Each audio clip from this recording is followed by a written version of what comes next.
Welcome to the Sermon in the Valley with Pastor Rob Eller. If you like what you hear, please subscribe to the podcast and share it with your friends and family. Thank you.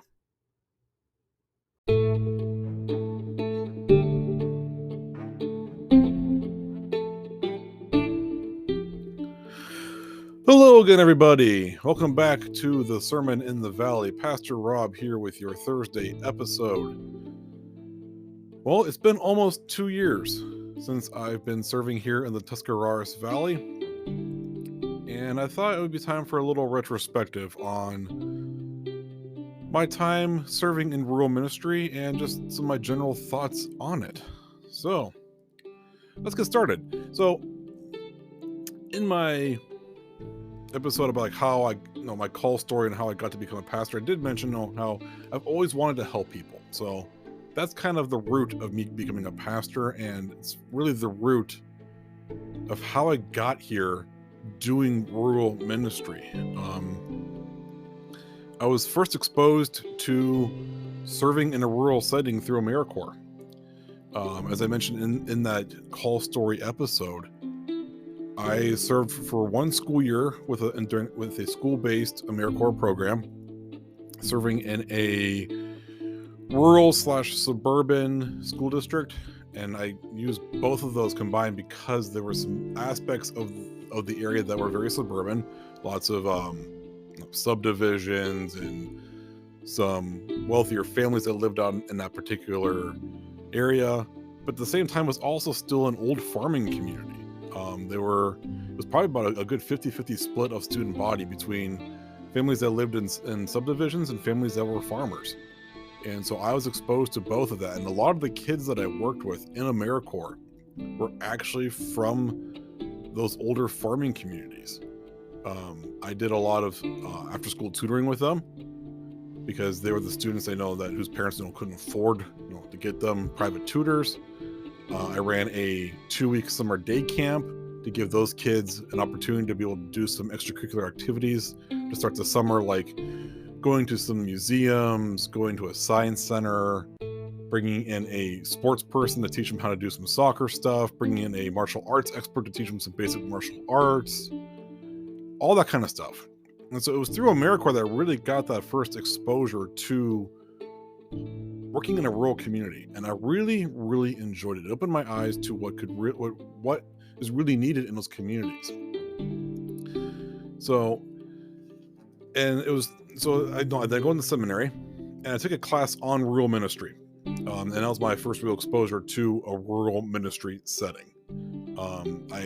We visited a whole bunch of churches in the outlying areas around Columbus, Ohio. Visited my professor's home congregation north of Columbus, and I felt really inspired by that. I took the class initially because I wanted to have just a well-rounded exposure. I had grown up in an urban church close to the inner city area of where I grew up, and I had a field ed placement for my first 2 years of seminary that was at a suburban church. And so I thought, okay, I need to get a little more experience in doing some rural stuff. I had taken a class prior on urban ministry, so I thought a rural ministry class will keep me well-rounded, and I can figure out what I want to do from there. It was really that class that I fell in love with rural ministry.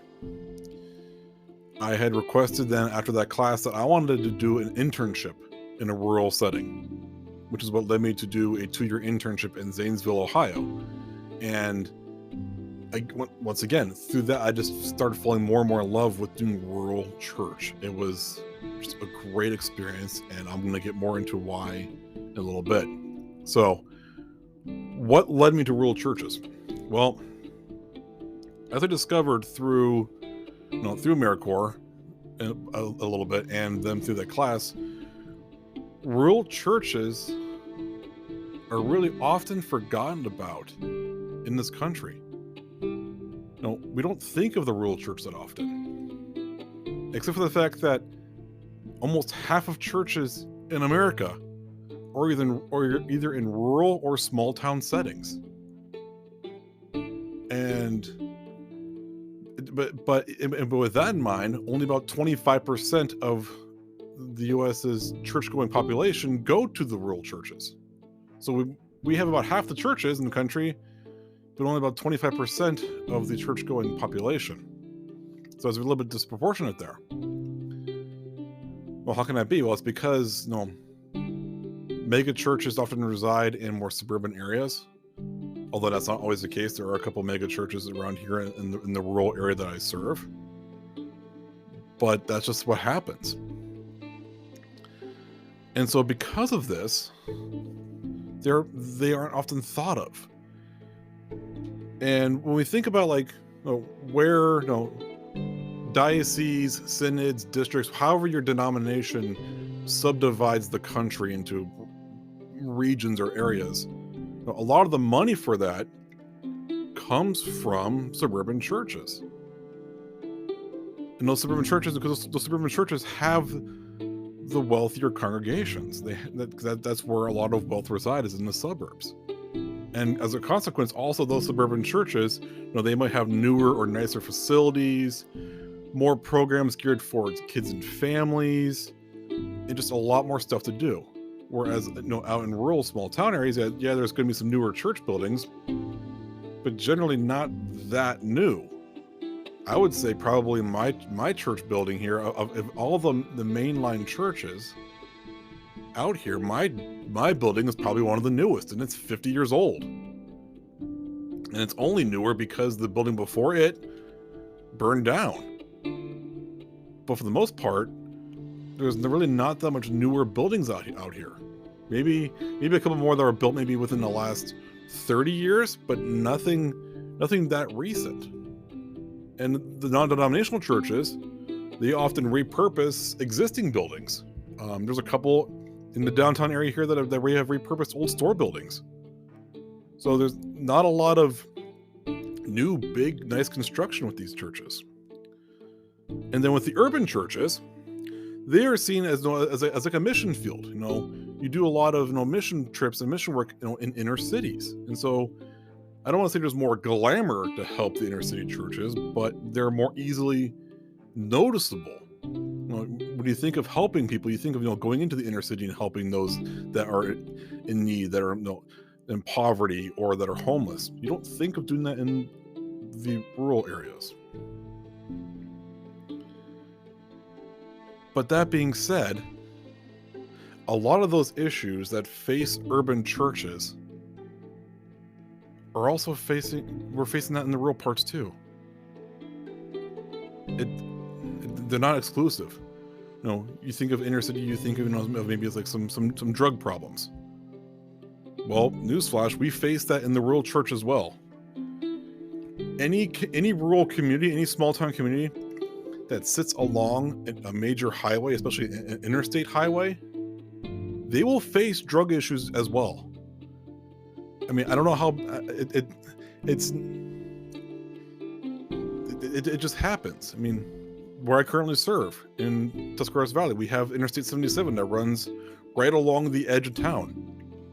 We do have some drug issues here in town. When I was on an internship in Zanesville, that was even worse. Zanesville is bisected by Interstate 70 running through Ohio. Interstate 70 is a known pipeline for drug trafficking between larger cities, especially between Pittsburgh and Columbus. So Zanesville was right along the way. And so consequently, there was a lot of issues with drug trafficking through that area. And there's issues with that in here too, because we are just south of Cleveland, which has a port, which leads to Canada. So we have those issues of drug trafficking here, but a lot of people don't realize that. They think drug issues only happen in inner cities. No, it happens in the rural areas too, and it's sometimes worse for us because we don't have the necessary resources to be able to deal with it. We're in a smaller community. We have a smaller police force. We don't have all the social service agencies that can deal with those issues. So it is a problem here. And consequently, to go along with that is human trafficking. Again, for the same reasons as drug trafficking, an interstate highway runs as that sort of pipeline for that kind of stuff. And so we have those issues. Zanesville was a big area that had those issues. When I was serving on my internship, there's actually a nonprofit in Zanesville that deals directly with that. And one of my members was a volunteer there, and she within my first week there, she handed me a prayer card so that I could pray every day for an end to it. It's not exclusive to big cities and poverty. When we think of urban areas, when we think of the inner city, we know poverty is a big issue, and I'm not discounting it. But there are entire communities in rural America that live below the poverty line. Entire communities, not just a portion of it, the entire town. What inner cities and urban areas face is not exclusive to them. And so I mentioned about doing mission trips to urban areas. Yes, there are mission trips to rural areas. There are whole organizations that deal with that, especially here in Appalachia. There are organizations that help organize mission trips here, but not as many, because it's not seen as, as, I don't want to say glamorous again, but it doesn't give you that notoriety of as opposed to going to help in an inner city. And because rural areas are seen predominantly as white and conservative, there's that misconception of, oh well, we don't want to go there because because of the maybe of some perceived political leanings. But I can tell you right now that should not matter, and because not every area is like that. It really is not. But let's shift away from the negatives now to the more positive side.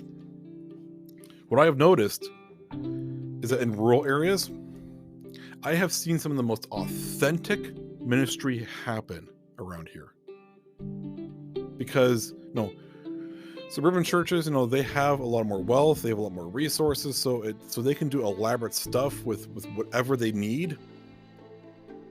In rural churches, they gather what resources they have and they figure out, okay, how can we make this work? It's not a matter of, okay, we got to go out and buy X, Y, and Z. It's, okay, we have currently with us these things. How can we use what we currently have to make a difference?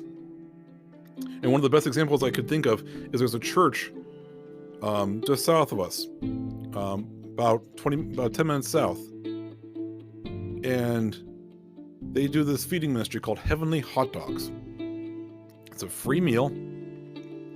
And as you guessed, it's a lot of times hot dogs. And that's how it started out, because hot dogs are readily available and are not expensive. So you do with what you use what you have or what you can afford. And Heavenly Hot Dogs has become such a staple in that community,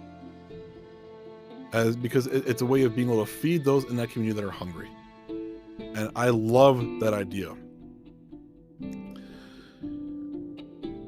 It's using what you have. And people think that, okay, so a church that's huge, these mega churches, these larger churches, they have a whole lot of people, so they got a whole lot more they got a larger volunteer base to pull from. That's actually not the case, surprisingly. The larger the church, believe it or not, the larger the church, sometimes the harder it is to find someone to volunteer and help you.